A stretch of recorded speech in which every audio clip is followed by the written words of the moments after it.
Hello दोस्तों, track exam के YouTube channel में आप सभी का बहुत बहुत स्वागत है। दोस्तों, आज के वीडियो में हम चक्रवृद्धि ब्याज से संबंधित प्रश्नों को सॉल्व करेंगे। इसमें हम देखेंगे जो किस्तों वाली जो प्रश्न होती है उसको कैसे सॉल्व करेंगे। देखिए, मैं ट्रिक बताऊंगा। इसमें जो ट्रिक है, ये जो ट्रिक होगा ये लागू होगा किस्तों वाले प्रश्न पर। ठीक है, तो चलिए पहला क्वेश्चन देखते हैं। देखिए, पहला क्वेश्चन ये है कि एक व्यक्ति द्वारा उधार ली गई राशि 4% वार्षिक चक्रवृद्धि ब्याज की दर से 2 वर्षों के अंत तक 2530 रुपए की राशि को 2 बराबर किस्तों में चुकाता है, तो प्रत्येक किस्त कितनी होगी। देखिए, जब भी ऐसा आपको क्वेश्चन दिखे कि किस्तों में बांटना है राशि को, तो हम सबसे पहले जो दर दिया होता है, यानी कि जो आर दिया हो रहा है, रेट दिया रहता है, उससे हम क्वेश्चन को सॉल्व करना स्टार्ट करते हैं। यहाँ पर आर बराबर क्या दिया है, 4% दिया हुआ है। अब देखिए, ये 4% किसके बराबर होता है। अगर हम इसको फ्रैक्शन के फॉर्म में लिखें तो 4 और प्रतिशत का मतलब होता है 100 बट्टे में 100। इसको काटिए, 4 एकम 4 और 4 दूनी 8 और 4 पंचे 20। यहाँ पर कितना आ गया, 1/25 आ गया। अब देखिए, यहाँ 1/25 आया है, तो ये जो हमारा 25 है ये हमारा राशि था पहले। ठीक है, अब ये 4% बढ़ रहा है, मतलब एक इससे ज्यादा बढ़ रहा है, तो इसको क्या करेंगे, हम इसको जोड़ देंगे। कितना हो जाएगा, ये आगे ये 26 रुपए। मतलब कहने का मतलब हम बोल सकते हैं कि जो 25 रुपए की जो राशि है, 25 रुपए की जो राशि है, इसमें हमको 1 रुपए का किस्त लग रहा है। किस पे, 2 वर्षों के अंत तक। ठीक है, यानी कि 25 रुपए अगर हम लगा रहे हैं, तो हम उसको देना का किस्त अगर देंगे हम, तो ब्याज के साथ तो 26 रुपए देना पड़ रहा है। तो ये 25 का 26 रुपए हो गया।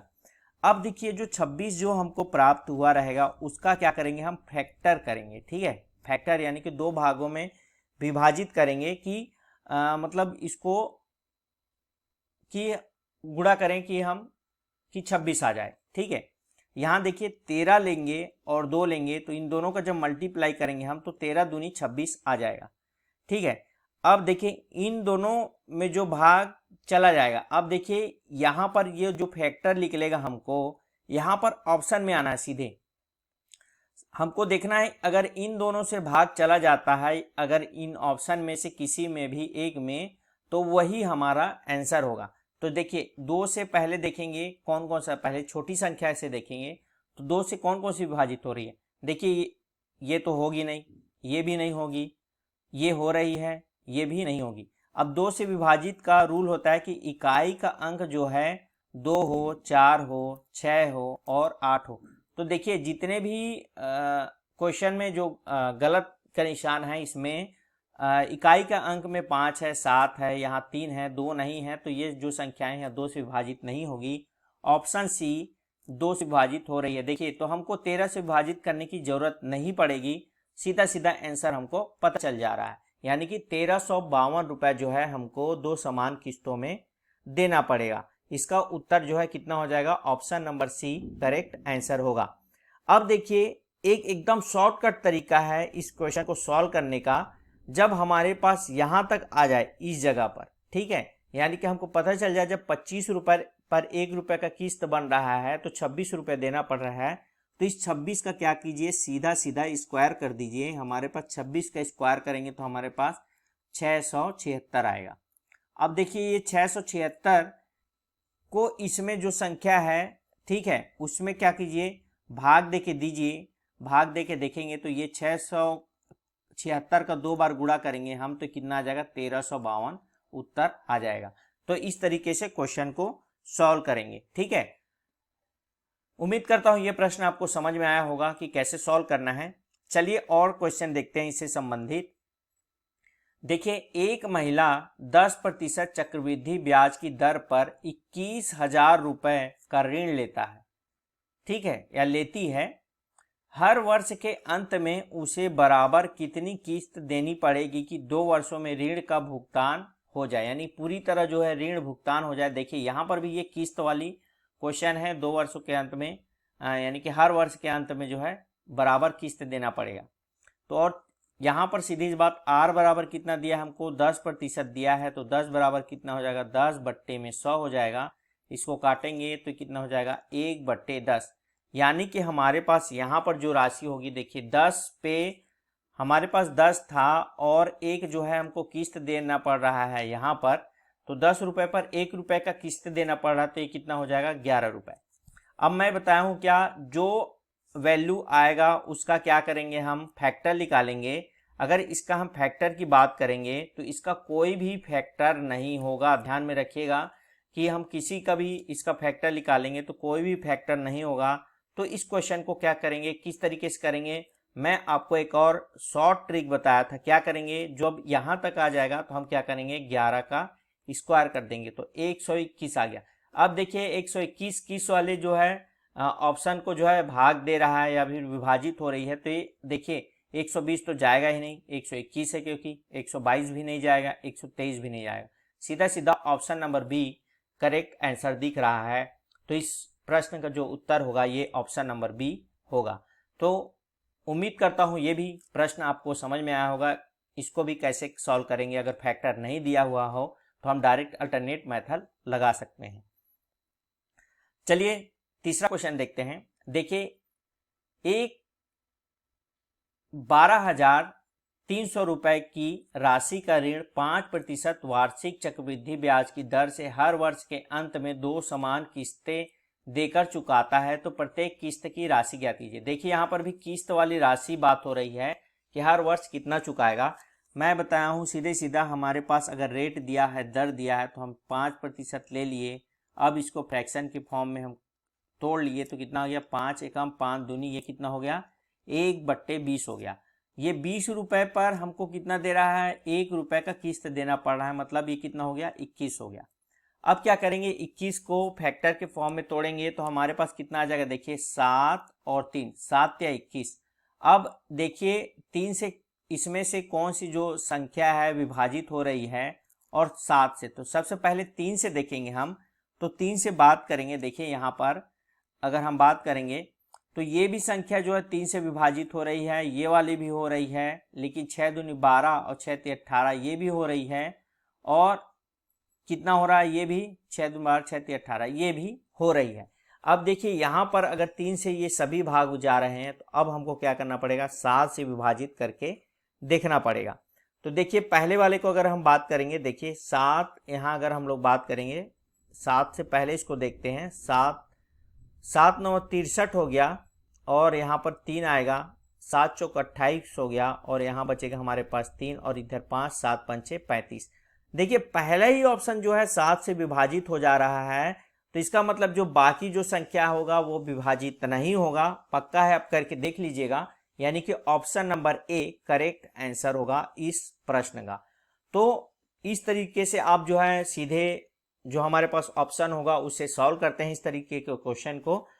उम्मीद करता हूं दोस्तों ये भी प्रश्न आपको समझ में आया होगा। देखिए अगर आपको थोड़ा सा डाउट भी आ रहा है तो आप हमें कमेंट बॉक्स में कमेंट कर सकते हैं, या फिर हमारे टेलीग्राम चैनल में जाकर वहां जुड़ सकते हैं। हम आपको वहां पर PDF वगैरह प्रोवाइड कराते हैं और वहां पर हमसे डाउट भी पूछ सकते हैं। तो चलिए नेक्स्ट क्वेश्चन की ओर बढ़ते हैं। दोस्तों आप हमारे चैनल को अभी तक सब्सक्राइब नहीं किए तो प्लीज़ चैनल को सब्सक्राइब कर लें और बेल आइकन की घंटी भी जरूर प्रेस करें ताकि आने वाले वीडियो की नोटिफिकेशन सबसे पहले आप तक पहुंचे। चलिए अगले क्वेश्श्चन की ओर बढ़ते हैं। देखिए 13,360 रुपए की धनराशि, यहाँ पर देखिए ये यहाँ पर क्या हो जाएगा, 8 सही 3/4 है, यहाँ पर प्रिंटिंग मिस्टेक हो गया है, तो ये 8 सही 3/4 प्रतिशत वार्षिक चक्रवृद्धि ब्याज की दर से उधार ली गई है तथा उनका वापसी भुगतान 2 वर्षों में 2 समान किस्तों द्वारा दिया गया है, तो किस्त की राशि ज्ञात कीजिए। देखिए यहाँ पर किस्त की बात हो रही है, हम क्या करेंगे, r बराबर क्या दिया हुआ है हमको, 8 सही 3/4 दिया हुआ है। हम इसको फ्रैक्शन के फॉर्म में करेंगे तो 8 चौक 32 हो गया, 32 और 3 को जोड़ देंगे तो कितना आ गया हमारे पास, 35/4 आ गया। ठीक है, अब ये आगे जो है भाग देंगे, हम इसको डिवाइड करेंगे तो और नहीं जाएगा, तो हमारे पास इतना आ गया।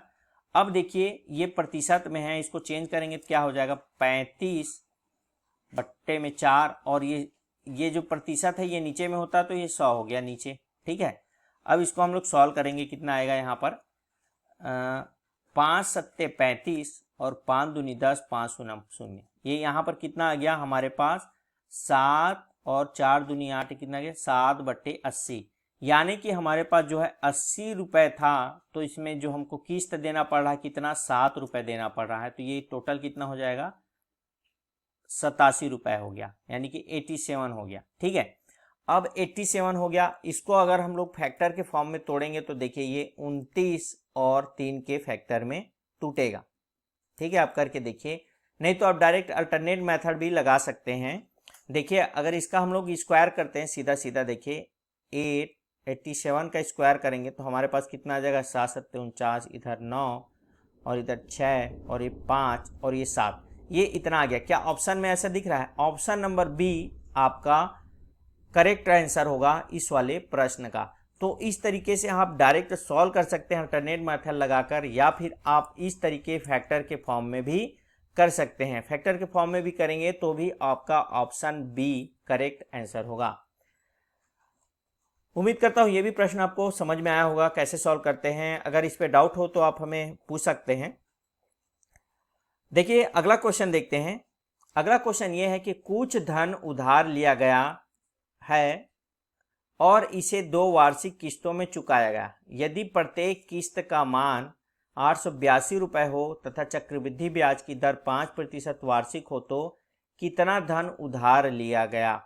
अब यहाँ पर ये देखिए कि यहाँ पर ये नहीं बोला कि कितना किस्त देना पड़ेगा हर साल में, हर में, यहाँ पर ये पूछ रहा है कि कितना धन उधार लिया गया है। ठीक है, तो देखिए सबसे पहली बात आपको यहाँ पर क्या दिया है, आर दिया है, तो ये 5% हो गया हमारे पास, तो ये कितना होगा 5/100। अब इसको सॉल्व करेंगे तो हमारे पास कितना आ जाएगा 1/20 हो गया ये, यानी कि 20 रुपये पर 1 रुपये किस्त देना पड़ रहा है, तो हमारे पास ये 21 आ गया।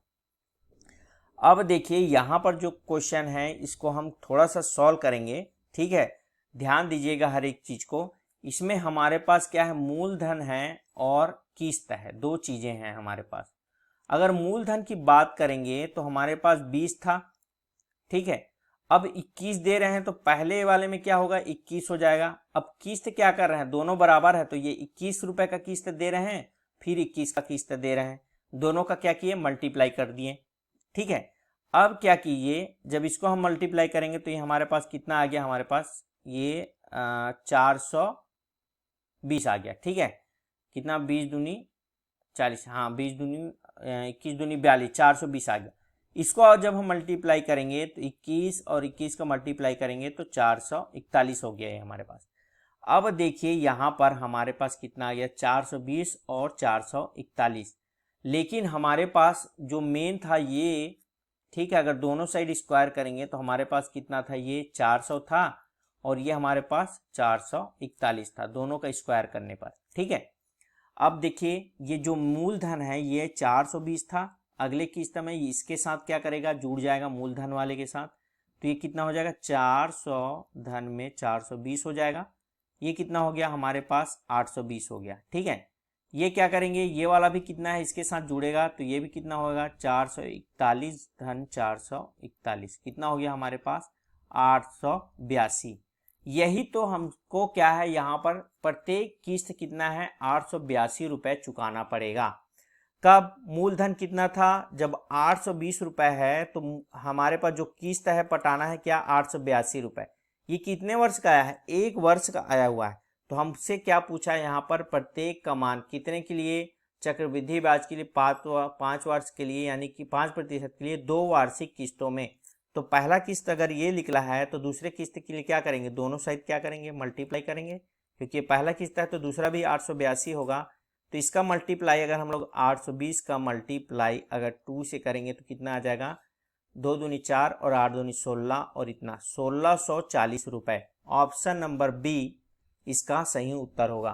तो इस तरीके से ये क्वेश्चन भी सॉल्व हो गया। इसको थोड़ा सा ध्यान देकर कीजिएगा, अगर नहीं समझ में आया तो एक बार थोड़ा पीछे होकर फिर से देखिए, तभी ये क्वेश्चन आपको थोड़ा समझ में आएगा। यहाँ देखिए कितना धन उधार लिया गया था ये पूछा गया, ये नहीं पूछा गया कि कितना राशि किस्त देना पड़ा है। किस्त राशि हमको पहले ही दे चुका है, इसीलिए हम इस वाले क्वेश्चन को इस तरीके से सॉल्व किए हैं। उम्मीद करता हूं दोस्तों ये जो सारे प्रश्न हैं किस्त वाले आपको पूरी तरह समझ में आया होगा और हर एक डाउट जो है क्लियर हो गया होगा। अगर इसके बावजूद भी अगर डाउट आता है तो आप हमें कमेंट बॉक्स में कमेंट जरूर करें और ये वीडियो आपको कैसा लगा ये भी हमें बताएं।